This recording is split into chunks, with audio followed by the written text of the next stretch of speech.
Magandang araw sa inyong lahat. Welcome sa aking YouTube channel. And of course, sa ating mga masugid na taga-subaybay sa channel natin, sa mga followers natin sa Facebook. Magandang araw sa inyong lahat. Pag-uusapan natin ngayon ang tungkol sa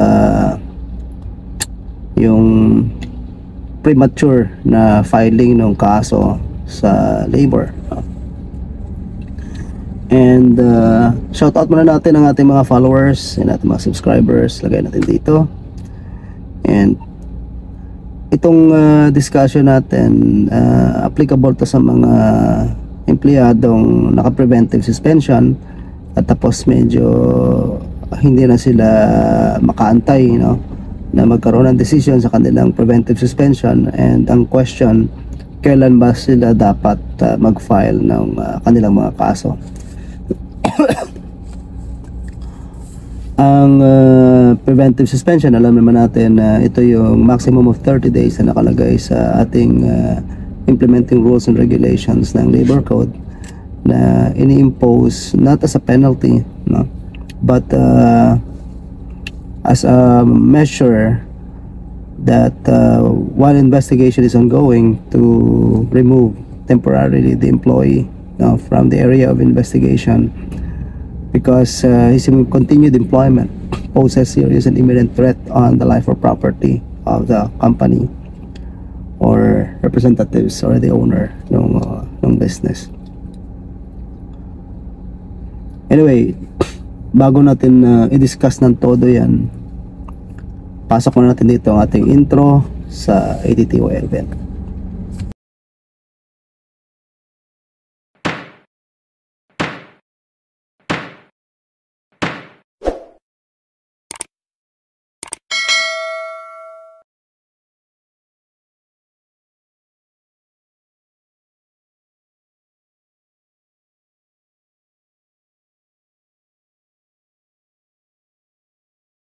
Alright, so alam naman natin sa sitwasyon ng ating mga empleyado na may mga ongoing investigations na minsan hindi mo naman talaga maiwasan na nagkakainitan sa loob ng opisina, na si empleyado at saka si employer or owner or HR or representative ng management, medyo may awkward situation sa loob ng opisina.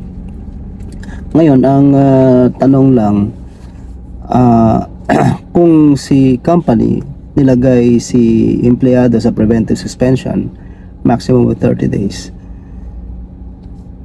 Ang 30 days ay parang napakahabang panahon na kung saan yung empleyado minsan nag-aantay, di ba? So feeling nila parang napaka-awkward ng nangyayari. And syempre, bago pa nagkaroon ng preventive suspension,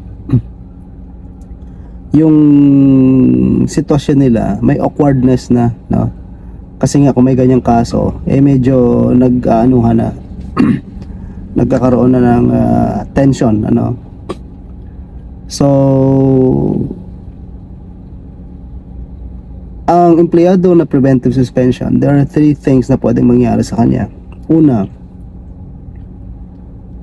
matanggal siya, Pangalawa, ma-acquit siya. And pangatlo, ma-extend ang kanyang preventive suspension. So in short, si employee, kung halimbawa na preventive suspension ng 30 days, January 1st, pag i-end yung kanyang preventive suspension ng January 30, diba? 31st, January 31st. So, bago mag January 31st, yun ang pwede mangyari sa kanya. Pwede siya ma-reinstate kasi acquitted siya, or ma-reinstate siya pero hindi termination or dismissal ang penalty sa kanya.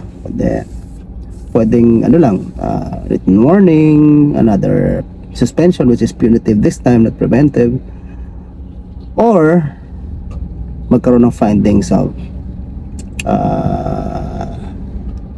ground for dismissal.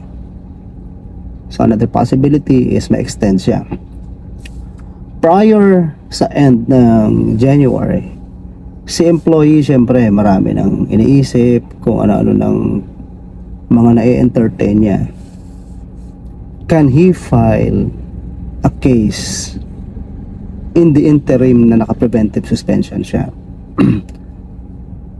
The general rule is, kung ang final niyang case halimbawa ay illegal dismissal, base doon sa nakalagay na ground sa kanyang preventive suspension, hindi maganda.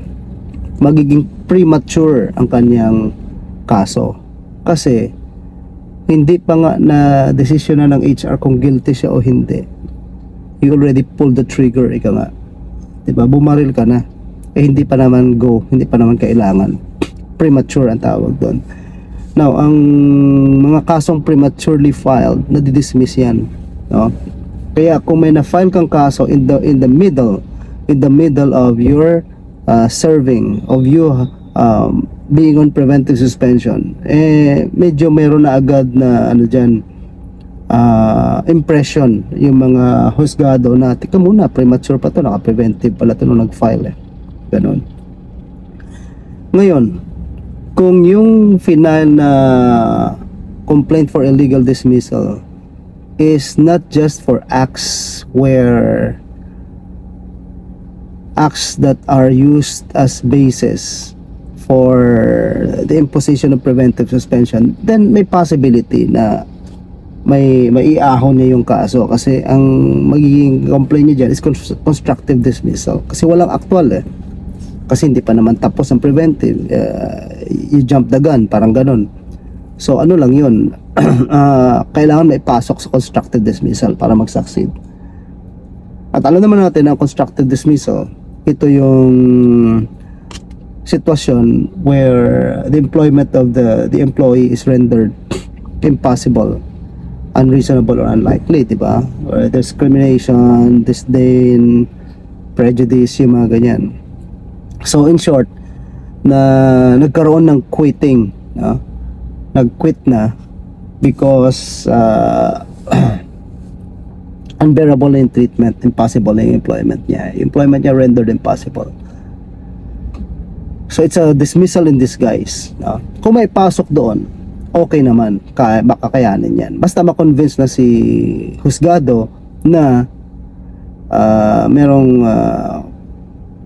constructive dismissal in this particular case. Kasi take note, kapag constructive dismissal, ang burden of proof dyan sa empleyado to prove the fact of dismissal, no?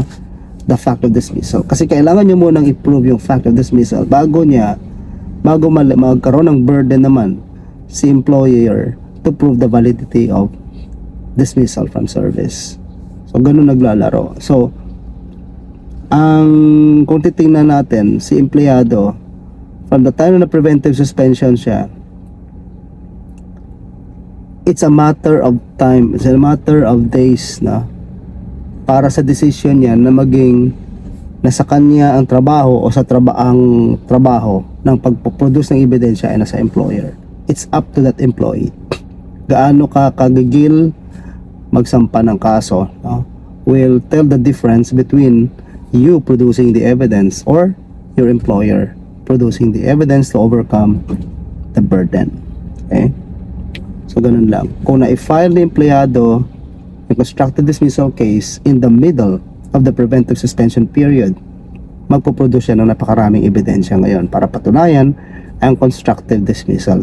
Si employer, waiting lang yan. Sige nga, patunayan mo muna na dismissed ka from service.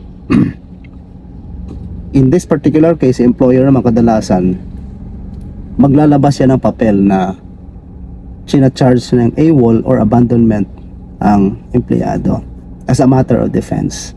Kasi ang defense ni employer dyan obviously is hindi ko tinanggal yan, naka-preventive suspension lang yan. Nagulat nga ako bakit nagdemanda siya. Yun, ganun ang mga dramahan dyan, ha? So kaya guys, I hope you learned something from this video, and if you do, please share this with your friends, your colleagues, your family members, or any person you know who may benefit from this information. And again, Thank you for watching my video, and I hope to see you in my next videos. God bless.